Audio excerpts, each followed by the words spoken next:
Trilogy is not about politics for me. It's more of a family drama. Though some people would find it very funny, Made in Malacanang is a dramedy actually. But when people color it as a political, as a political movie, I would correct them that it's a family story. No? Only those people who will appreciate it politically are those people who are not family. You know? Sa tingin ko, sa dami ng nakapanood ng pelikula, hindi sila nanunood dahil nakarelate sila ng politikong sinusubaybayan. Kung hindi dahil nanood sila dahil nakarelate sila dahil at some point in their lives, they also had a crisis inside of their family.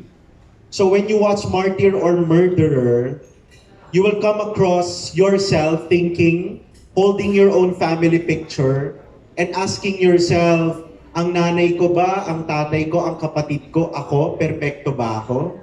Sa buhay namin bilang isang pamilya, nagkaroon ba kami ng pagkakataon na nagtitiis kami para sa isa't isa? O gumawa kami ng mga bagay na maaring makasakit sa ibang tao dahil sa pagmamahal namin sa pamilya namin? You know, martyr or murderer is not a question you ask weak-hearted people, no? But you know, the Filipino nation is no longer weak. The Filipino audience is no longer faking its innocence. We are in the age of social media where sources and information is rampant and very much accessible. Hindi natin pwedeng itanggi na minsan sa buhay natin, nagpakamartir na tayo, at minsan sa buhay natin, kung hindi lang krimen, baka nakapatay na tayo ng tao. Maraming salamat po. Thank you, Direk. Ang dami pang sanang follow pero dalawa lang. So my next question goes to Christine, Madam Senator. You know, from the posters and all of the promo materials, miski sa stage, you're at the middle and you seem to be a central focus dito sa ating sequel to Made in Malacanang. Tama ba yun? Should we expect that much of this movie is hinged on Amy Marcos? And if that's so, what is the pressure like being the one to deliver that role? Well, pressure talaga as in like parang pressure cooker. Hindi, totoo naman kasi napakalaki talaga ng role ni Senator Amy Marcos sa kanyang pamilya. And maski ako, nung binasa ko yung script ng part 1 and part 2, parang I think sa karamihan, hindi natin alam yung ginampanan ni Senator Amy Marcos back in the day. So I think this is a revelation to everyone, even me. So, di ko alam, parang nagkataon din sa nangyari sa personal life ko yung parang na-connect din kay Senator Amy Marcos. So, I'm not saying yung pinagdaanan niya, ganun din yung pinagdaanan ko, but I felt her pain. I felt her being the daughter of former president, and I felt her humanity. Thank you. Right, thank you so much, Ms. Tessa from the Manila Times. Now we hear from Abante tonight, June Lalang. Hello, yeah, I'm Direk, Darryl. Ang friendship, last week magkausap tayo. Tayo nila, Don, Ian, and Gordy sa nagkakwentuhan tayo. Kwento mo, kanina kasi ang ganda ng trailer, di ba? Ang bongga-bongga, very controversial. Na ikwento mo na 17 times ka na as of last Thursday na nagre-revise ng trailer kasi tatlo ang nag-a-approve. Si Senator Amy, Irene, and President Bongbong. So, kailan nagkaroon ng final approval ng trailer mo? At yung 17 revisions ba na dagdagan? The difference po kasi with Made in Malacanang, honestly, Viva and Senator Amy didn't expect na kikita. No, it was just sa katarantaduhan ng kalokohan from my side. Gumawa na lang tayong pelikula, sabi ko. Tapos sabi nila, sige game. Tapos, nung gumagawa kami ng pelikula, hinihingi nila sa akin yung trailer ng Made in Malacanang. Tapos, nung sabi ko, hindi ko pa tapos, pero 6 days ago ko pa natapos, ayoko lang ipapanood kasi papatanggal nila yung scene ni President Bongbong Marcos na sinasabihan siya ng party. Alam ko, papatanggal nila yun, kaya hindi ko pinapanood. Ano na sila, traumatized na sila. So, kada lagay ko ng eksena, tinitignan ng Viva kung anong eksena yon. So, I passed a trailer like 4 days ago and revised it 15 times, and then the next day I revised it again.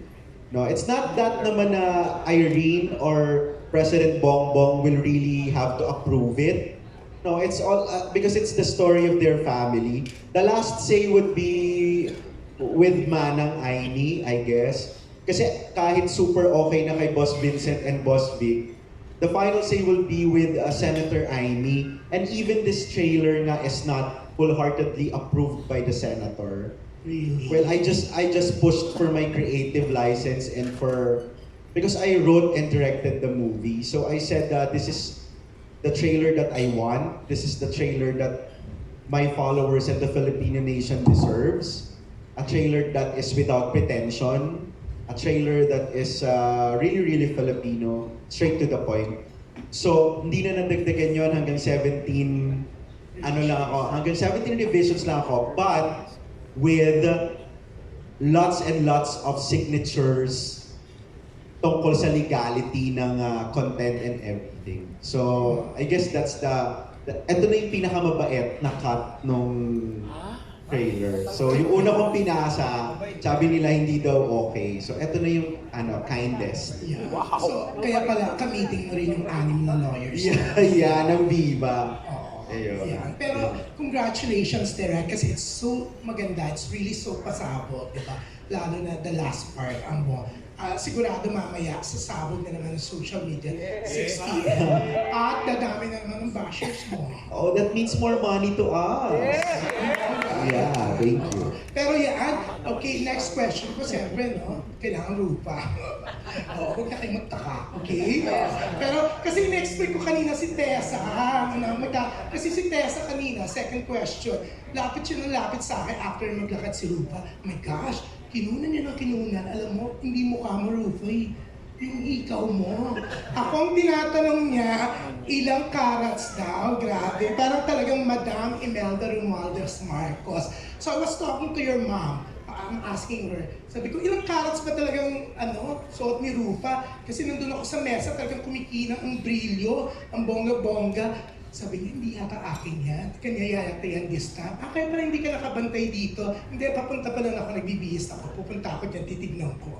So, Ruffa, ilang carats para kay Tessa. Hindi niya matanong, nahihiya siya. Pero kasi balak niyang bumili rin ng ganyan. Hindi ko alam kung ilang carats to, pero of course I'm playing the role of Madame Imelda, so I have to wear the best. Oo.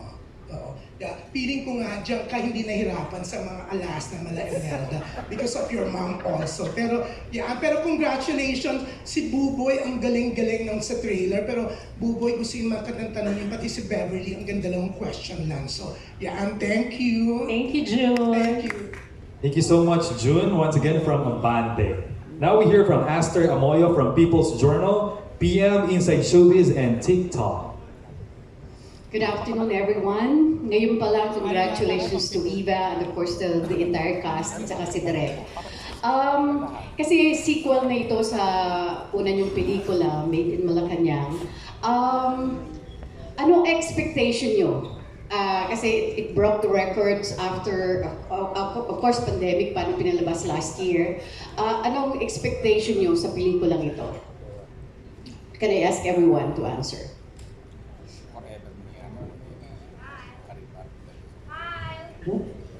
What do we expect? More bashers. Kasi lalo na po yung huli, marami pong mga hindi. May 15 million po tayong hindi mag-a-agree doon sa sinabi na yon. Kaya gaya po noong Made in Malacanang, hindi sila nag-agree tungkol doon sa nagmamadyo, mas lalo po dito, 15 million po sila. Thank you so much, Miss Bev. Now, to answer next is Kyle, followed by Frankie, and then so. Then go, Kyle. Yes, thank you, ma'am. Well, mataas yung expectation kasi syempre yung super unexpected. Well, expected naman talaga na tatangkilikin ng sambayanan ng Made in Malacanang. So, itong second part talagang very exciting. Ngayon nakita na namin yung trailer. Sabi ko nga kay Direk, 3 words lang, OMG. Kasi talagang ito na naman, aabangan na naman ng lahat. And panibagong, ano na naman tayo, panibagong laban na naman to. Sabi ni Miss Beverly. Pero ayun, very thankful ako. Dahil kasama pa rin po kami. Hopefully, hanggang part 3, Direk. Thank you. Pero ayun po, ma'am, very ready kami lahat. And i-present namin sa iyo ang Marty or Murderer. Talagang pinagandaan po namin. Maraming salamat po. Right, thank you, Frankie. I mean, syempre, the first movie Made in Malacanang, sobrang, it did so well. So I guess I expect to do even better. Mas bongga to. Yeah, I'm just excited to be a part of it. And Cindy? Of course, aside from more surprises, kasi kahit siya sa character ko pala mas young Imelda. Grabe, ang dami ko. Really? Shocking. So, syempre abangan ng tao yun, lalo na yung love story ni Imelda. Nakakagulat. I think madaming hindi nakakalap. Even mom ko, nung kinwento ko yung role ko, sabi niya, talaga ba? Buhay siya nung time. I mean, yun yung time na, hindi niya alam. Pero you know, she was aware and then sabi niya, hindi ko alam yan. So, syempre, nag-expect tayo na mas bongga. And of course, this is mas bongga sa Made in Malacanang. Pressure yun kay Direk Darryl, pero I don't think madi-disappoint kahit sino maglawat dito. Thanks, Cindy. Diego, as BBM. I'll keep my answer short and sweet. I think it'll be just as good, and that's the bare minimum, or even better. That's sweet. Alright, Christine? Expectation ko dito sa pelikula na to, madurog ang puso niyong lahat. Yan lang. Miss Ruffa. Direct daw, you skipped him. Okay. Hindi, ako, I expect that this will be bigger. Direct Darryl Yap never fails to surprise us. And it was the first time for us to watch the trailer kanina, and I'm sure lahat tayo ulitin natin. So, ganun si Direk, and I believe that we are in good hands kasi Viv is the producer, and sa tingin ko trailer pa lang, marami nang aabangan na bago dito. And hopefully it will be a more blockbuster than the first. Yes. Direk, bago ka, si Sir Buboy muna. Siyempre pag pinali si Direk, I totally agree with my first lady here na talagang blockbuster ko. It will satisfy the audience more compared sa Made in Malacanang. Ang expectation ko dito, si Boss Big pa nandyan, si Boss Vincent nandyan. Ang expectation ko dito, mas malaki ang bonus ng lahat ng cast dito from Viva Films. Do you agree? At ganun din si Direk, of course. Agree sila, Sir Bu. Mas malaki. Yung hindi nabigyan, magkakaroon na. Ayun. Yun po expectation ko. And hindi lang expectation, I glide that to the Lord. Talagang declaration na yun, Sir Buboy. Ayan, thank you so much, Sir Buboy. And now, sabi nga, let's save the best for last. Direct Darryl. The expectation is more of a child's expectation. No, when I'm pitching a film sa Viva, I always want Boss Vincent to be happy. But bago niya tanggapin, he's always asking himself if this will make his father happy. No, so it's more of a child's expectation to make our parents happy. And with that motivation, ganun din kay Senator Amy Marcos. So I guess, kapag ang expectation ng isang anak ay para sa ikaliligaya ng kanyang magulang, sa palagay ko napakalabong hindi magtagumpay ang ninanais natin. So this is, the expectation would be not monetary. The expectation is not really box office. Ang plastic. Pero the expectation is to make Boss Vincent happy. And the only way to make Vincent happy is to make Boss Vic happy.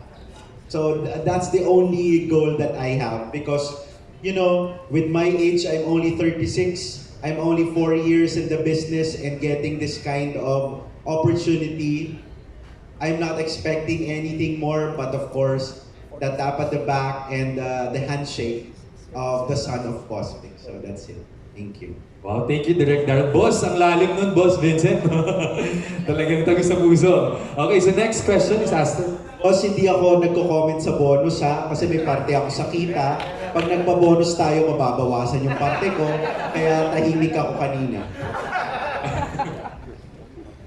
Okay, so thank you again, Direk Darryl. And the next question, please. Okay.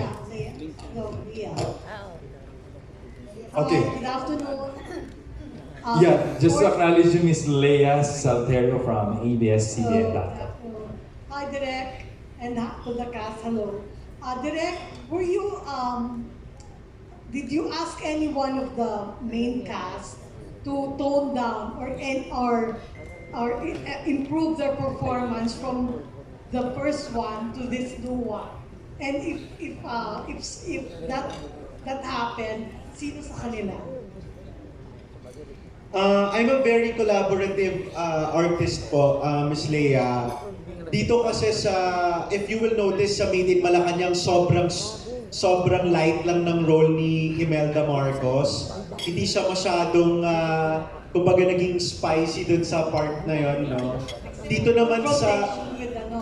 With Isko. Yes, dito naman sa Martyr or Murderer, this is actually the character development of Senator Amy. From being a young mother in Made in Malacanang, dito medyo nag-age na siya, meron na siyang mother instinct, medyo mas nag-tone down na yung kanyang pasigaw-sigaw, no? Tapos dito makikita din natin yung sa Martyr or Murderer, yung pinanggalingan ng love story ni Ferdinand at ni Imelda. This will explain how protective Imelda and Ferdinand to each other. So I guess wala akong naaalalang sinabihan ko na mag-tone down ng acting or mas i-intensify pa. You know what, Ms. Leia, I'm a fan of my cast. Napakauhusay. Feeling nyo naman bobolahin ko kayo pero hindi ko napupurihin si Sir Cesar and Christine. But Ruffa is really phenomenal in Isko and Ruffa scene. No, it's a 6-minute dialogue without cut. Tuhog yun? Yes. And I'm gonna share you something. No, akala ko kasi si Jun Lalit tatanong niyo sa akin yung naging problema ko kay Ruffa. Ruffa is so into the character na sabi niya sa akin, Direk, do you want this to be in verbatim? Gusto mo ba per word ko sa ulado? Sabi ko, yes. Kasi yung huli mong line, yun ang magiging sagot ni Yorme. So dapat sa ulado yung line, 4 pages. You know what? Sa sobrang into ng character niya, nangingilid ang luha niya, there's a line na sa tingin mo ba magsasayang kami ng oras sa sobrang na-carried away si Miss Ruffa? Sabi niya, sa tingin mo ba magwi-waste kami ng oras? Sabi niya. Ay, magwi-waste kami ng time, sabi niya, pero umiiyak siya ha. Sabi ko, cut! Sabi niya, why? Sabi niya. Pina-playback ko, sabi niya, umiiyak siya. Sa tingin mo ba, magwe-waste kami ng time? Sabi niya, magwe-waste ng time? 1983. So, ayun, she's just into that character. She's very hardworking. I know she enrolled workshop with Tita Ruby Ruiz. So, it's really the preparation that made her really brilliant. Not just the earrings, Miss Leia, but the performance of Ruffa is really brilliant in this. Thanks. Thank you. Is Ella just not here or she's not in the movie also? She's just not here. She's in the movie. All right. Can I ask the main cast, I mean the first family, personally kayo, meron ba kayong scenes na you think you should have improved on it or meron kayong performance that you think sana nag-tone down ako. Although si Buboy kanina sinabi niya na he thinks na nag-improve pa siya as Ferdinand Marcos. Yes. And so we'll ask first Diego as a part of the first family. Hi, Miss Leia. I just followed everything Direk said. Whether to be higher or lower, basta lahat ng sasabihin ni Direk gagawin. Yun lang po. Ikaw naman, Christine. Second demotion. Ganun din. Siyempre leader namin si Darryl, diba? So, we'll follow him. Ako naman, I think there's always room for improvement for each character, di ba? And for each project. So, I just delivered the best that I could in this film. And si Direk nang bahala sa lahat kasi he is the captain of the ship. So kung approve sa kanya, approve na rin para sa akin. Hindi ako nag-waste ng time. I think Ruffa, yung confrontation yung Isko is one of the highlights of this film. Yes, it is. It took us, how many hours, Direk? That's roughly 3 hours of shoot.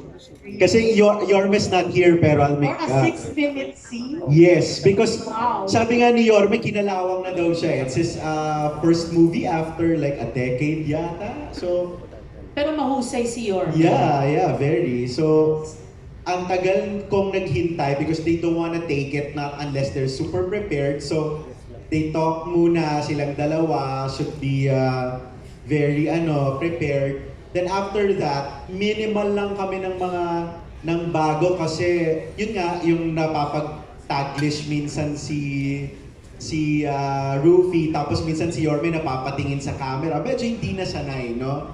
Medyo politiko si Yorme sa type na parang kinakausap niya yung camera and all. So minimal lang. But you know, it's really one of the highlights. No, yung pag-uusap ni Noy and Imelda in New York, 1983, before the assassination. Alright, let's come here from Buboy. Yeah, totoo yung sinabi ko na medyo nakakamada ko na yung character ni FN. But I have a lot of growing up to do. And ako hindi ko mapapagod na aralin ng character niya if given a chance. Kung mas mahaba nga yung pag-aaral o mas mahaba yung preparation, siyempre, mas pabor yun sa isang artist. Mahirap kasi yung talagang konti lang yung preparasyon mo. Parang Jose Rizal. Oo, yun. At least yun, bigyan ako. Dito talagang medyo may ibang klase ang director ko rito eh. Ang ganda lang ng script direct eh. Hindi mo at napakagaling ng director namin talaga. I'm a film director also. Pero I cannot stop myself from commending kung gaano kagaling yung director ko na considering na napakabata pa.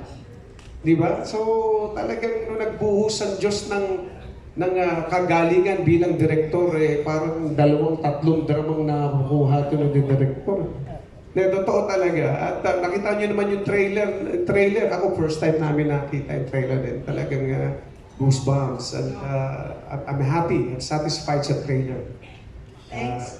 Yun po. Maraming salamat. Thanks, Direk. Thank you so much, Miss Leia. And now we move on to the next press from Tempo, Sir Neil Ramos.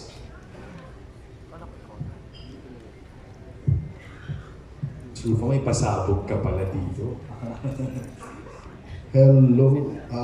Yes, Hello. sir. Good evening. I would like to address my question to my idol, Frankie Russell. To the beautiful Frankie Russell. Ma'am, being your biggest fan po, no? Gusto ko lang malaman kung gaano kalaki yung role mo rito at sino ba talaga si... okay. I would just like to know how you got involved in the film, tapos, a little bit about your character. Who is Claudia exactly? So I'm playing Claudia Bermuda. She's ex-girlfriend. Viva just asked me, medyo last minute siya actually. Did I steal the role from your ex-girlfriend? I'm just kidding. Joke lang. Yun. I just last minute, so super excited to be a part of it. Yun. Could you clarify that, ma'am? Wait, who's the ex-girlfriend? Yeah, exactly. Gusto Oo. talaga. Can we leave it? Can we leave it there? Let's not make it worse. Okay na yun. Joke lang. Okay, that's it. Thank you. That's all. Thank you so much, Sir Neil. Okay, patatagalin pa ba natin, Diego? Okay, so let's move on. From People's Tonight and Marites University, Sir Jun Nardo. Magandang gabi, oh. Congratulations. Yes, Buboy and Ruffa. May love scene ba kayo dito? Hindi niyo ba hiniling magkaroon na love? Bilang mag-asawa kayo, hindi puro galit. Di ba? Gusto mo ba? Ay, alam ko. Ano? Kuya Jun, sa movie, oh, bakit? Sir Jun Nardo. Yes. Kasi nandito pa ako sa ano eh, dun sa Hindi ka pa nakaka-move on Hindi ka dito. nakaka-move on. Oo, hindi ako makamove on. Sino na ex-girlfriend ni Bongbong? Oo, si Claudio Bermudez. Claudio Hindi ka pa nakaka-move on. Hindi pa ako, pero ngayon mag-move on na ako. Oh, sige. Ako matagal ko na rin-request yun kay Direk Darryl, magkaroon kami ng bed scene. Binigyan kami ng bed scene, nakaupo lang kami sa bed, nagkukwentuhan. Baka na umiiyak na naman si Tapos sabi Ruffa ko, ron, ha? oo, matagal, pangarap ko, Ruffa Gutierrez noon pa, makapartner eh. May Sabi bed ko, scene tayo, pero ano, wholesome hug. Oo, wholesome hug lang. Di ba? Sabi ko, nung ko pa hinahangad makapartner, dream ko makapartner Ruffa Gutierrez. Nakapartner ko nga. Eh, siyempre, asawa. Alam mo, pag mga matatanda na, wholesome hug na Correct. Ang may kissing scene. Grabe naman yung matatanda. Hindi. Pakasakit mo naman magsalita, Sakit. Ruffa. Tapos kahit tuhod, hindi mo makita. Ang haba ng damit. Ang may kissing Yes. scene, si Young Imelda, tsaka si Young Ferdinand. Okay, see. Diba? Gano'n naman talaga, diba, companionship na lang when you're older. Correct. Ay, parang dami nagre-react. Si Tita Beverly nagre-react. I totally do not. Yes. Pero pa, dahil matapag itong pelikula mo, tapos lalabas na, anong naging feeling mo nung nagkaroon ng Lindol sa Turkey? I felt bad. Nakausap ng anak ko yung daddy niya, si Ilmas, at nakausap ko rin. And at that time, it was just a few hours after the earthquake. So sabi niya, hindi pa niya makontak yung ibang mga relatives niya. And syempre, malaking nangyari sa Turkey, and we just offer our prayers and our condolences for those affected. Thank you, Ruffa. Kay Direk Darryl naman, last na. Direk Darryl, past 6 na, naglalabas na yung mga trolls mo ngayon dyan. Kasi lumabas sa social media yung trailer. Especially yung isang director na laging makakatapat mo sa March 1. At react na react. Ano masasabi mo, Direk? Yung isa nawala naman, di ba? March 1. Tapat kayo ni Joel Lamangan. Ni Direk Joel. Alam mo, Kuya Jun, I was advised by my lawyers not to talk about people with less than 1 million followers. Wow! So, good! Sige. Yun po, I'd rather not comment. Pag po 1 million followers, I'll comment na. Wow! Thank you. Grabe! That's nice, Direk. And congratulations. Hindi na ako magtatanong. Kuya Jun, sagutin ko lang po yun kasi tinanong... Yung love scenes pala niya. Yung love scene. Kasi po tinanong din sa akin yan kung pwedeng mag-love scene si Imelda and ang hirap po mag-love scene nang may nagpo-protesta sa labas. Ay, sino yun? Kung EDSA Revolution po yun, ang hirap mag-sex.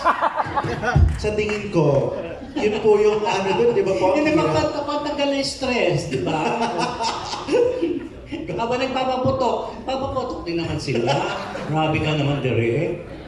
Ayun lang ba yan, Direk? Yes, po. Wala nang Thank you. Sige. Thank you, congratulations. Thank you, Sir Jun. Before we go to Sir Leo Bukas, is the next batch of our press.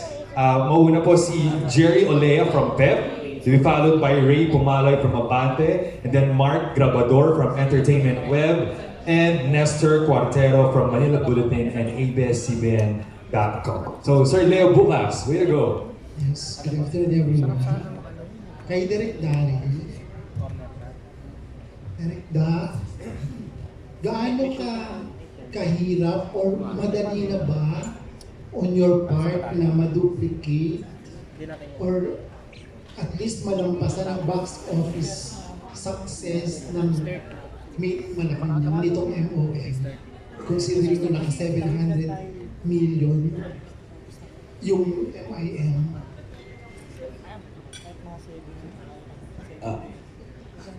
Paano ko ba sabi? When I was doing the movie po of Martyr or Murderer, I was not thinking of duplicating any success or besting another record. I was just thinking of, offering to the public the continuation of the story. Because Martyr or Murderer is not necessarily what happened after Made in Malacanang. It is literally what happened before and after. So po ako kung tatanungin ako, the formula is not yet discovered. Sa tingin ko po, box office successes naman depends on the quality of the content. Content is always king. Movie man, television man, or libro man, or social media post. Content is always king. Promotion is always a support. But of course, the relatability and the support of the people will come if the movie or the content is really of quality. So I was focusing much more of the quality, tapatan yung dating nagawa. Tapos I guess destiny and the support of the people will make it box office if it is destined to hit. No, I'm just praying, we are praying hard na magustuhan ulit ng mga kababayan po natin. Last question, Direk. After MOM ba, meron pang isa, di ba? At mas magugulat ba kami sa pangatlong installment ng iyong pelikula? Well, that's my art. I always want to shock people, provoke people. Basically, that's my tactic. No, I don't deny it. I don't.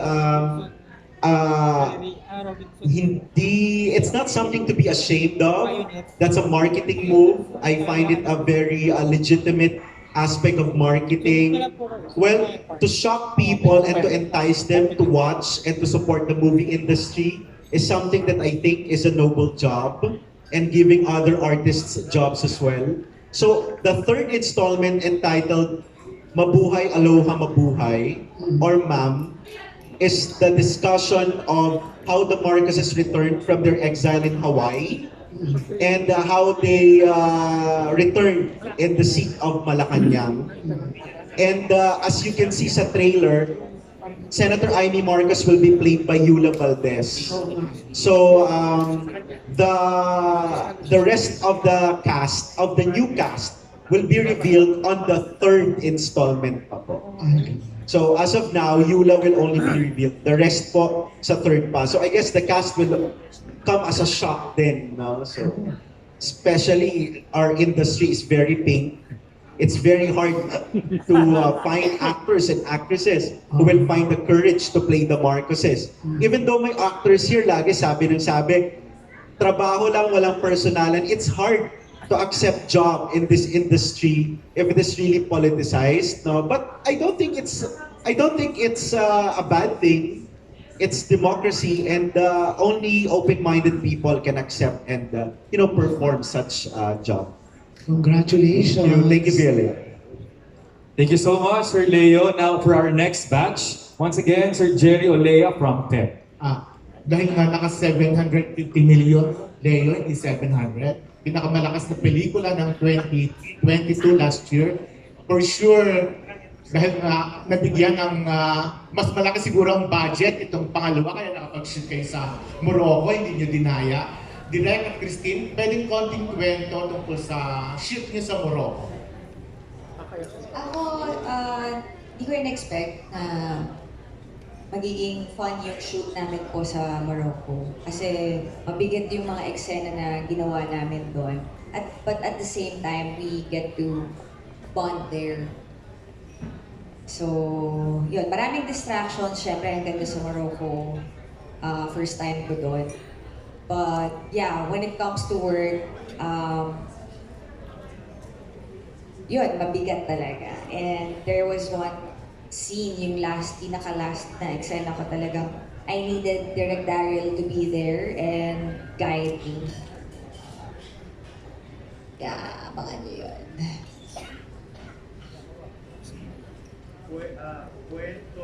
Hello. Kwento sa Morocco, aside from nung naglalakad ako sa Morocco, may nakasalubong akong Pilipino, tapos sabi niya, a month ago lang nag-check-in dito si Ruffa Gutierrez sa Morocco. So nagulat ako na nandito pa sa Morocco. Grabe. So, sa hindi siya namamunya, yung isa pa mas malaki. Oh, di ba alam niya sa Royal Mansur? Sabi nga nung Direk, ba't hindi niyo sinabi? Akala nila nag-shoot na daw si Ruffa doon. So, di naman. Sa Morocco kasi kilala yung mga Marcoses eh. The King of Morocco during the time of Ferdinand Marcos and Imelda Marcos, they're super friends with the Moroccan royalty. So di kami nahirapan. Sobrang lamig lang po, Sir Jerry. Sobrang lamig. Tapos ang nipis ng suot ni Christine, hindi kami prepared lahat. Kasi yung staff namin, sabi namin, saan magsushoot? Sabi namin sa desert. Akala ng mga staff namin, pag sinabing desert, mainit, nakashort sa mga animal. So lamig na lamig kaming lahat sa desert. So, kagaya na sinabi po ni Christine, heavy drama scenes ang nasa Morocco. But, you know, we pulled it off aside from the talent of Christine is because of our kababayans. Napakaraming kababayan natin doon na tumulong sa amin makapag-shoot at makapaghanap ng mga magagandang location. And we are just so blessed. Salamat po sa Viva sa pagkakataong makapunta sa Morocco. Second question to Direk. Dahil nga, for sure, pag-uusapan yung last line, pasabog na line sa official trailer. Yun na ba talaga ang dun sa maraming versions? Yun na talaga yung, kumbaga, panghuling linya o may iba pa sanang linya na pwedeng kwento tungkol sa linyang yun na naging last line ng trailer? Alam ko po kasing papabago ng Viva kaya ginawa kong phone scene. Kasi po pag pinaarte ko na yung bongbong talaga doon, mamumulubi kami. So ginawa ko munang phone scene. Alam ko papapalitan eh. So, yun na po yung pinakamabait. Hindi po talaga yun yung pinapasabi ko. Pero nag-usap po kami ni Boss Vincent, ni Boss Vic na, you know, alam niyo naman po kung ako ang goal ko talaga is mang-provoke si Senator Amy to tell the story. The Del Rosarios want to help the entertainment industry lang, period. They don't want any intrigues, they don't want anything. They just want the movie to do good. No, but you know, as a very bad person, I always try to magnet controversy because it sells. No, I am not putting that line to gather hate, but that's what it is. I mean, the Marcoses filed electoral protest. So ano po sa tingin natin yun? Nag-file lang sila electoral process, trip-trip lang. Ibig sabihin nun, yun ang feeling nila. Diba? So ako, I'm just, you know, being true to the message. But of course, I'm still being bounded by contracts and moral clauses. So I said yes. But if your question is, if that's the kindest, that's the super kindest, it's not at all in my plan. Thank you. Thank you. Thank you so much, Sir Jerry. Before we move on to Sir Ray, tanungin po muna natin from Net25, Ayan Batinga. My question goes to Direk Darryl. Direk Darryl, based namin sa trailer na napanood po namin, it consists of pangyayari prior to the Made in Malacanang. Then, meron din pong after. Kumbaga sir, kinumbay niyo po. Tapos may mga inputs po kayo ng mga clips katulad din po nung sa Made in Malacanang na mga original materials. Sa lakas po ng loob niyo na magpasok ng mga original content, for sure may mga usapan na po kayo. Kasi sa legal thing eh. And tell something more about it. Other movie makers would try to put some light to the thing that they are well researched. They are academically founded. Well, to their surprise, all of my materials, all of them are not actually Marcos materials. Lahat ng makikita nyo sa pelikula ay nagsasalita ang mga Aquino. I'm just interpreting what they are saying. After all, I'm a writer and a director of what is happening during those times to the Marcoses.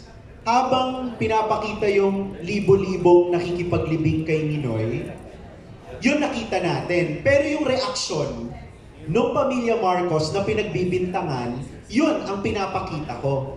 And I don't think I have to research about it and to have academical support to tell the reaction of a family. When it comes to the permits and licensing of the videos being used, aside from the fair use, kung saan public domain na yung mga interviews na winive nila ang rights, Viva also managed to get, to get license dun sa mga gagamitin namin. Pero mostly, sir, ang mga nakuha po namin is public domain na, paulit-ulit. But I opted not to show the killing of Senator Ninoy in this film. So they will not be experiencing that moment that has been, a rerun for almost like 4 decades now. Yun lang po ang hindi ko mapapakita sa pelikula. The rest, lahat interviews ng mga Aquino. So I don't think na may gawa-gawa ako dito kung ang source ko sila. Kasi kung gawa-gawa yun, di ako yung gumawa nun, sila yun. So, kapag sinabi nilang at least kami researched and academically based, I am like that too. It's just that I'm more creative than these movie makers. And in making story more interesting, more compelling, other than, sell my shit like I'm not educated enough and to use other people for promotion. I just think the Filipino people deserves better. Thank you, Direk, for your answer po. Kay, madalas po kasi namin marinig, for the other cast po, madalas po namin marinig yung reaction and yung comment po ni ni Senator Amy Marcos about the performance of Christine in this film. I like to get naman po yung comment po ni President BBM sa performance po ni Diego about this portraying him. Well, I think the president is very busy to watch a movie. No, if I seldom listen to my bosses, I don't think I'll hear the president also when it comes to movie making. I'm sorry. Pero Senator Amy, na isang producer ng Himala, producer ng mga malalaking pelikula, nakakadiskusyon ko pa pagdating sa paggawa ko ng pelikula. Idol na yon. I don't think the president has any interest, or will, spend time critiquing Diego on how he'll portray. No, but the Marcoses are very appreciative. Imagine, for almost 4 decades, someone is telling their story and millions of people is watching it. I mean, that's really something. But from my point of view, it's Diego's interpretation as a son and as a person, and sooner or later, Diego's interpretation as a governor, as a congressman, and as a president. Thank you so much po and congratulations. Thank you, sir. Thank you so much, Net25. Are you guys still enjoying the night? Yes, mukhang enjoy kayo kumakain dyan ha. Anyway, may nag-chat sa akin, acknowledge ko daw yung production staff ng Martyr or Murderer. Taas ang mga kamay, Direk Rowana, Direk Ray, ayan po sila, ayan sa gitna. Ayan sila G, ayan sila. Ayan po si Juliana. Si Juliana ba yun? Ayan. Anyway, so next we go to Sir Ray Pumaloy from Abante. Thank you, and congratulations sa nakakabongga ng trailer, nakakawid na yung last trailer. Ang tanong ko para dun kina Kyle, Frankie, Cindy, and Bev, my friend. Pakikwento naman yung struggle niyo, yung hirap nyo while doing this scene in your character. Kung nahirapan ba kayo, ilang takes ba ang ginawa nyo? Kasi yung pagpo-portray ng isang true-to-life character, talagang mahirapin. Ewan ko kay Bev kung nahihirapan pa siya o may challenge pa sa kanya. Kyle, si Kyle muna. Well, unang-una, medyo mahirap kasi ikakasal ako dito. So, never ko na imagine na ikakasal ako ng ganito kaaga, pero thank you, Direk Darryl. Wala lang yung partner ko ngayon, LQ ata, wala si Ella. Pero nag-research ka sa character? Yes, well, ang medyo mahirap kasi si Sir Greg Yaraneta, hindi naman siya visible talaga, katulad ng First Family. So, medyo naghanap ako ng mga short clips nila ni Miss Irene. So, meron naman ako nakita and nakatulong naman siya sa akin, sir. So, ayun, natulungan din ako ni Direk, kaya hindi rin po ako ganun nahirapan. Thank you. Frankie? In the scenes that I was a part of, sobrang bongga, and there's so many people. The wedding was, I've never seen a production like it. I think you'll be blown away talaga. And yeah, it was a lot of fun. I just have to be a beautiful girlfriend. Hindi ka nahirapan nung nag-shoot ka, kung dapat in character ka dun sa role? I'm surrounded by such a talented cast, so I just felt like I was part of the family and just enjoy it. So yeah. Cindy? Ano ba sabihin? Kasi yung me as an actress, kapag dating ko sa set, I'm really like ready. The lines and everything. So, I'm not really sure, but hindi naman ako nag-take. I was just ready and I was just enjoying. I danced. Nag-rehearse ako ng dance. And also I had mga deep conversations. Pero I think when you're ready sa set, hindi ka dapat mahirapan. Diba? When you're in character on the set. So nakatulong yan sa akin to help also the production na hindi mapatagal. Because yun naman palagi, diba? You don't want them to, mag-take ka na mag-take and maging pabigat ka sa set. So I see to it na I'm ready. But wala, nag-enjoy lang ako. Ganun ako palagi. When I accept a character, dapat ready ako para ma-enjoy yung yan. Grabe, ang gagaling na pala ninyo, no? Hindi kayo nahirapan. Kasi sinasabi nila ang pag-portray daw ng mga live character, mahirap, hindi ba? Bev! Siyempre, ito ay katuloy na lang nung Made in Malacanang. So medyo kamado mo na ng konti yung role, no? But of course, with the guidance of the director, nung una kasi yung isang eksena ko, I had my own interpretation. And he corrected me. Sabi niya, Bebs, we do not want yung ganyan.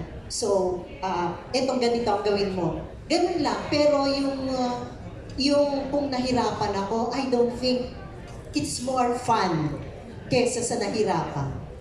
Congratulations. Yung question ko naman kay Direk. Direk, sabi mo kaninang ganun, 4 years ka lang sa industry and you're 36 years old. Parang ang bilis-bilis ng pagsikat mo, ang bilis-bilis na napakaraming attention. Actually, parang na-outshine mo nga yung mga stars dito eh. Sa sobrang controversial mo. Wala ka bang apprehensions or worry na baka, saan ba dadalhin itong kasikatan ko? Ito ba ay magiging short-lived lang ba? Or baka pagsawaan ako, hanapan pa ako ng masigit pa sa ginagawa kong controversial films? Well, that's the blessing of coming from social media before showbiz. A lot of filmmakers today, they are trying their very best to penetrate social media. Kaya maraming mga nasa telebisyon, artista man, direktor o manunulat na nagpapaka-trying hard para maging relevant sa social media. And I'm just so happy and lucky na hindi ko na kailangan pang pagmukaing tanga yung sarili ko, magkaroon ng skandal, magpababain yung sarili ko, na, mag-masturbate sa videos and everything, Ray. Kaya naisip ko, napakabait talaga sa akin ng Diyos na hindi ko kinakailangan pababain yung sarili ko para pag-usapan ako. At sa tingin ko, kapag ang isang tao, totoo lang siya, magmukha man siyang masama o mayabang sa tingin ng iba, hindi siya matatakot o mangangamba na baka hindi na siya sikat. Kasi hindi naman nalalaos ang totoo. Hindi nalalaos ang katotohanan. Ang katotohanan, laging pinag-uusapan, kahit gaano ito kasakit o kasaya, hindi nalalaos ang totoo. Ang peke ang nawawalan ng panahon, ang peke ang nawawalan ng pagkakataon. Kaya habang nagiging totoo ako sa sarili ko at nakikihingi lang ako ng kasikatan sa aking mga katabi dahil hindi ako magkakaroon ng pelikula, Ray, kung hindi ako inoohan ng napakagagaling na mga artistang ito. Sabi ko nga, majority sa mga artista natin sa Philippine showbiz ayaw sa mga Marcos or gusto nila isipin ng mga kasamahan namin sa showbiz na ayaw nila sa mga Marcos kahit gusto nila. So mataas ang respeto ko sa mga artistang ang tingin nila sa paggawa ng pelikula ay kabuhayan, hindi lamang nila kung hindi ng mga maliliit na taong nagtatrabaho sa likod ng camera. So hindi totoong masikat ako sa mga ito. Wala ako kung hindi sila umoo na gawin ang Made in Malacanang. Yan po. Thank you, Direk, and good luck to your film. At sa lahat ng mga cast. Thank you, Ray. Of course, we'd like to acknowledge dito po ang proud mom ni Miss Rufy, ta Annabel Rama. Hello po. Ayun po siya. There she is. Beautiful. Tayo po kayo dito. Hinahanap po kayo ni Direk. Ayun, no? Alright. So, but anyway, 30 minutes ago, na-release na po ang ating, or uploaded na, ang ating Martyr or Murderer trailer. And, you know, could you watch again? Sabi ni Direk. Ayan.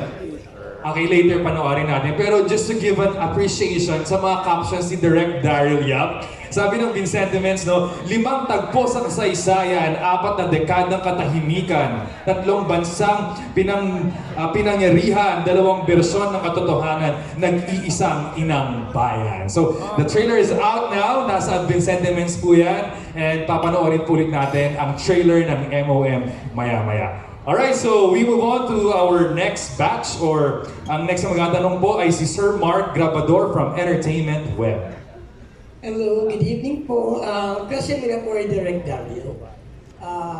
Pressure po ba, Direk na? Kasi napaka-successful yung Made in Malacanang and now you are doing the Martyr or Murderer. Then the next question, Direk, ito po ba pelikulang ito ay kwento ng love story ni Madam Imelda at sa ni former President Ferdinand, or are we telling the history after EDSA revolution? Well, I'm more of hopeful and prayerful than pressured. I would like to believe na gaya ko, ang mga artista din, ang mga producer, ay nagdadasal na sana kung hindi higitan, kahit man lang maging kagaya ng tagumpay. Kung ito ay love story, alam mo, I always believe that every story is a love story. Mapa-drama, action, horror, I think there's always love in it. So if this is something with history, I still think it's a love story. Whether Imelda and Ferdinand is in love with each other, there's also love for the country. Even with the Aquinos, their love for their family and their love for the country as well. And you know, just doing this movie, it's a love story between Viva and the Philippine history. So I guess everything is a love story in this film. Thank you. Direk Darryl. And next question naman para sa beauty queens natin, the Cindy and Miss Ruffa. Is there any exact or exact scene bilang gumanap na Imelda Marcos na talagang naging challenging role para sa kanya? Yeah, can I answer? Exact? I not really exact. It's, ano ba? Yung young, of course, I played the young, and then, I think that would be surprise kung meron. Kasi, yeah, I think meron, right? So, yun yung isa sa mabigat na scene. So, kailangan nabangan. Yun, maraming surprises, of course, yung kwento ng life ni Imelda Marcos, even the love story itself, kukwento ko, diba, as young Imelda. Definitely maraming revelations dito sa pelikulang to. But like what Cindy said, you'll have to watch it. We don't want to spoil it, spoil the, you know, the essence for moviegoers. Thank you and congrats. Thank you, Mark. And now, calling on Nestor Cuartero from Manila Bulletin. Hello, afternoon. May I ask Director Darryl, as a storyteller, you must have a set of consultants in tackling such a delicate material. Who are they? The reaction of the Marcos family, I don't find it very delicate, sir. The source of their reaction and their experiences will always be their experience, and I think having them as the source is the ultimate gesture a storyteller must undertake. When it comes to the historical parts of the film, just like what I've said earlier, lahat po ng makikita ninyong mga clips ng mga interviews at speeches na mapapanood nyo sa pelikula ay nandoon na bago pa man po ako isilang. At ang laman ng pelikula ay reaksyon ng pamilya Marcos doon sa nangyaring yun. So, hindi ko po mabibigyan ng magandang sagot kung ang hinihintay ninyo o nila ay kanino ko kukunin ang validation ng reaksyon, pakiramdam sa puso, sakit, pag-iyak ng mga Marcos kung hindi sa mga Marcos lamang. That's why at the very beginning of this press con, when I was asked if I'm doing another political movie, I corrected the person immediately. I said, just like what I've said in Made in Malacanang, the trilogy is not a political movie. It's a family in crisis movie. And I think the best consultant for a family crisis movie is the family themselves. Thank you. Your title, Martyr or Murderer, could refer to either President Marcos or Ninoy Aquino.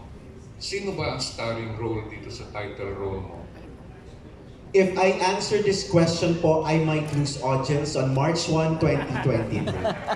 So just like what I did in Made in Malacanang, it shocked the nation to find out that Amy Marcos is the real Made in Malacanang. It's now for the Filipino people to uncover who is the martyr and who is the murderer. March 1, 2023, cinemas worldwide. Maraming salamat po.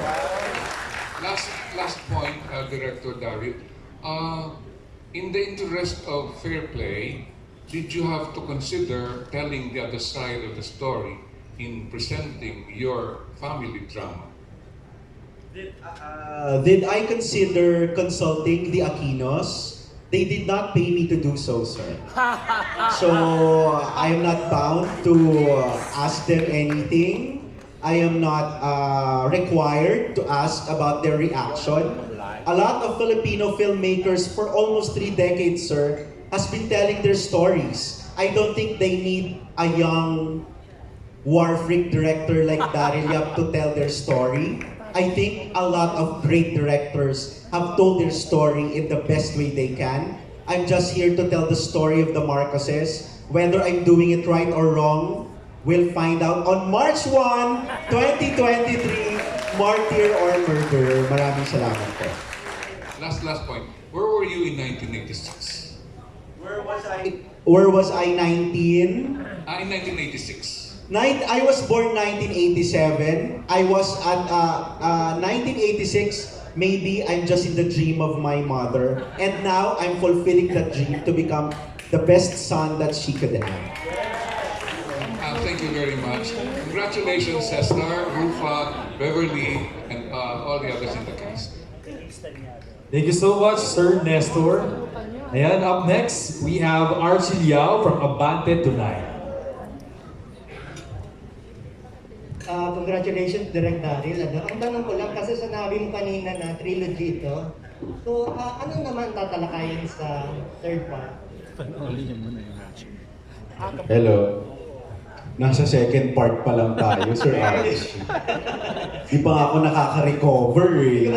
Hindi pa ako natutulog. Kasi hindi pa namin tapos yung pelikula. Isu-showing na daw sa Japan. Teka lang, sabi ko kay Ma'am Lay, it's not, well, you know, it's always a collaboration, no? Sabi nga ni Boss Vic tsaka ni Boss Vincent, every time that I do a movie in Viva, they give me 100% independence. They give me their 100% confidence. But you know, every time I do a Marcos film, I don't enjoy that 100% independence because we have the Marcoses. No, I have to be limited. Pero kung Viva lang yan, you know how generous Boss Vic and Boss Vincent, they let me play. So, as much as I want to say that this is a feel-good movie for a director like me, it's not. It's really more of a challenge. Because, you know, I can only imagine, sabi ko nga kay Boss, sa tingin ko hindi ko kaya to. Sabi ni Boss Vic, alam mo na, ba't ako nakalbo? So, you know, yung mga... I don't think I have to discuss the third part because we are just finishing the second. And, you know, the turnout of the second movie will determine if there will be a third. And I don't want to be very overconfident to say that. I can only be confident in all the contents, but on how the public will, you know, patronize, not yet Sir Archie. Maybe we'll talk about the third when it's there. Thank you. Thank you. Okay. Ang next question ko para sa cast. Alam natin na ang mga characters nyo ay true to life at saka at the same time napaka-sensitibo, ano?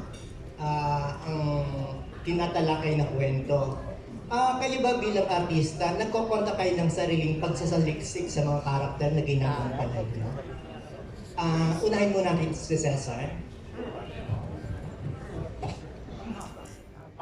Kung nagsasaliksik kami sa mga ginagampanan natin, syempre naman po. I was there, 1986. Sinabi ko po kanina, I was in college already. Alam ko po yung nangyayari noon. But this is the other side of the coin. But I've seen several times sa TV, kahit maliit pa ako, 1960, Marcos, 1969, presidente na. So, lumalaki ako, Marcos, presidente si Marcos. So, nakikita ko na po palagi sa TV yan. So, nakita ko lahat. Mga pangyayari po. Paano minahal siya ng tao. Paano rin nabaligtad ang kwento against the Marcoses. Nakita ko rin po. And nireview ko lang po ngayon. And I'm so thankful, I'm so grateful dahil naging available sa social media lahat po ng content about the role I played our former President Marcos. And I'm honored, kaulitin ko po, I'm humbled to play this role. As an actor, isang malaking oportunidad po sa akin na gampanan ang role, ang character po ng ating former President Ferdinand Edrelin Marcos Sr. Yun po, maraming Other members of the cast, Ruffa? Yes, like what Cesar said, I'm truly honored and grateful that Viva and Direk Darryl chose me to portray First Lady, Madame Imelda Marcos. Of course, I did my own research as well. Everything's available now on social media, so I was able to just research, type about the love story of Imelda and Ferdinand Marcos. And a lot of reading. I know Madame Imelda as well. I met her when I was 18 years old. And I'm just so honored to be a part of this film. Hello. Research, hindi pa ako nag-research talaga. Kasi ang inaral ko yung script ni Direk Darryl. So doon lang talaga ako kumuha. Kasi yun po. Ako naman po, I'd like to say nung MIM, I definitely did some research of our president. But with MOM,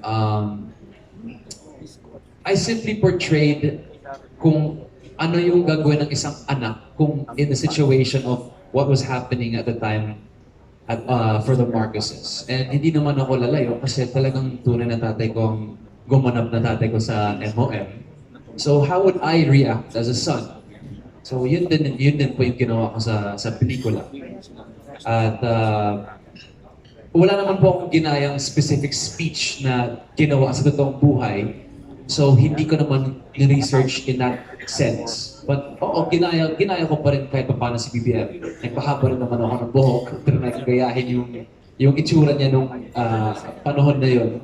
Pero bukod doon, yung dynamic namin as a family ay normal lang kasi isa rin naman talaga kaming pamilya. Cindy.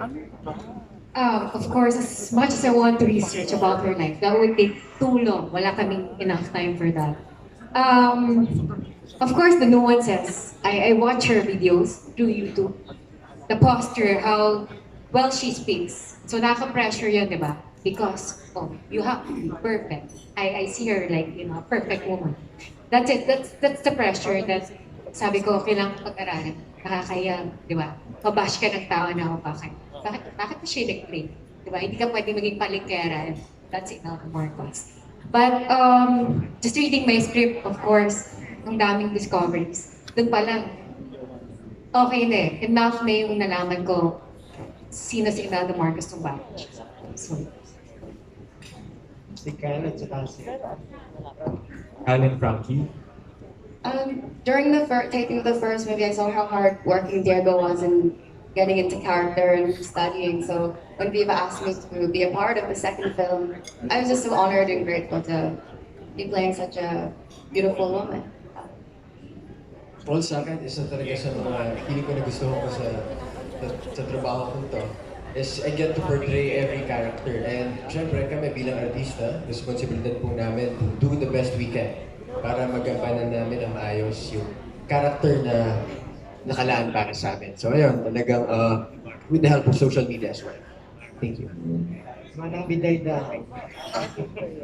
Alam niyo po, isa pong confession na sinabi sa akin ni Direk Darryl yan.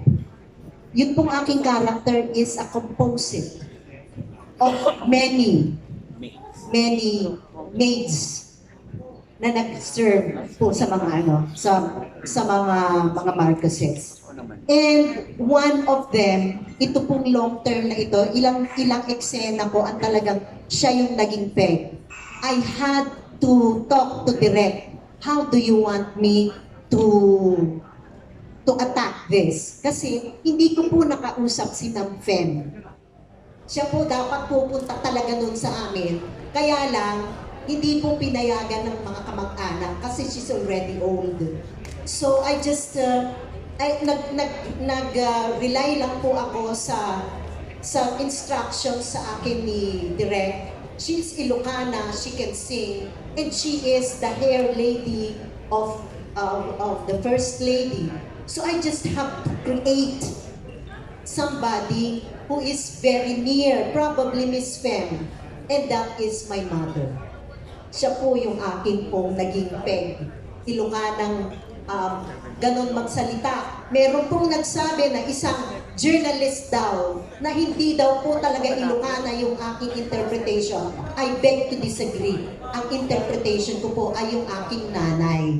Nagnilagay ko doon sa pagkatao ni Miss Fem who is Manang Biday. Thank you so much. And sorry, Sir Archie, yung pala, yun lang ang marireveal ko sa part 3 kasi ang part 3 kasi after na ng Hawaii, di ba? Eh sa Made in Malacanang na-reveal na ang natitirang maid na lang ay si Biday. So, Beverly Salvia will be still in the 3rd installment. So, yan lang ang pwede ko munang i-review. Thank you. Alright, thank you, Sir Archie. And now, the last person to ask tonight from Bulgar, Abante, and Martes University, Abet Nabu. Yes, finally. Finally. Congratulations. Isa na namang matapang at mapangahas na obra ito, Direk. Direct question sa'yo. If in the future, ang milyon-milyon mong followers sa SOCMED dumami at sila na mismo mang-inganyo, magikayat sa'yo, gumastos na ikandidato ka sa kahit anong elective position at kahit kumikita ka na siguro by then ng bilyon-bilyon, would you still accept considering na ganito mga tema ang nararamdaman nila at napapanood sa mga obra mo? I don't think I'll enter politics.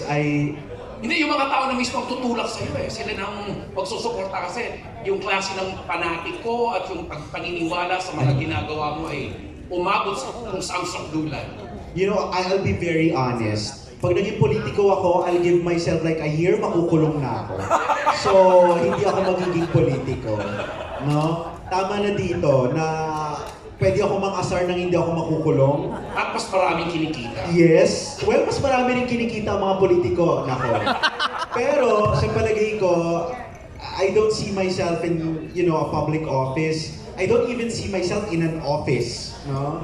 This is my first job after college. So, nagka-ID lang ako dahil hiningan ako ng Viva. So, sa palagay ko, I will not take that path, no? Even my very delicate decisions, I always call Boss Vincent, ano boss, ay gagawin ko dito. So, I'm not really, the decisive type when it comes to legality and corporate issues. I don't want to act like I know something. I don't want to act like a lawyer if I'm not one. And I don't want to embrace a tree that is beyond my reach. So I don't think I'll be a politician.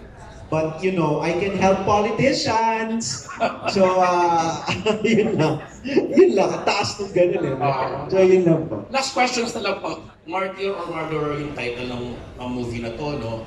So malaking, sa tingin ko, kasi cast member na gumaganap na special role si Isko Yorme, parang feeling ko, makita ko yung artwork or what, parang feeling ko lang as Isko Moreno, hindi yata nabigyan ng tamang billing considering na andun ka sa title, tapos with walang offense yan sa mga ibang cast members. But may explanation ba na yung billing niya medyo nasa baba considering na dapat nasa title din na dinadalagan, ginagamit, or sinadya ba ito para inisin yung kabilang camp or what? Just like what I've said po, I don't have any knowledge when it comes to corporate or the technicality of the posters. Nagulat nga po ako na may ganyan nung una kong pasok sa showbiz na may mauuna palang ganito, may mauuna ng ganyan. I was talking to Nanay Oro during that time, during Made in Malacanang. Nagulat ako na ang chat niya sa akin, Darryl, may mga urian ako. Dito lang pangalan ko. Sabi ko, ha? Ano ko nang urian sa poster? So doon ko nalaman, I was talking to Viva and they said, there's a billing and something like that. I'm not very particular when it comes to billing. You know what? If I'm particular in billing, edi pinakamalaki pangalan ko dyan. Ang ano ko lang po, maybe it's a business decision. Maybe Viva already talked to Yorme. Because when we are casting Ninoy, just like when we are casting the young Imelda, we were given, a very short period of time. I was thinking casting Bistek or Herbert, to make Ruffa happy.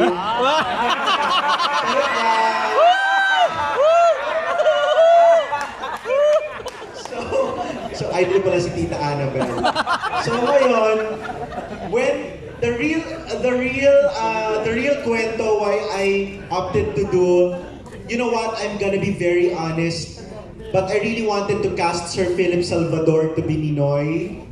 But the schedule, the physique, the looks, it's not really the Ninoy type na. So I was asking Senator Amy's approval, and Senator Amy said to me, I don't want to meddle when it comes to choosing who the Ninoy is because I don't have any power. When it comes to casting, it will be Viva. So I asked my bosses kung sino pwedeng i-cast. I have a lot of actors. I want to work with Sir Christopher De Leon.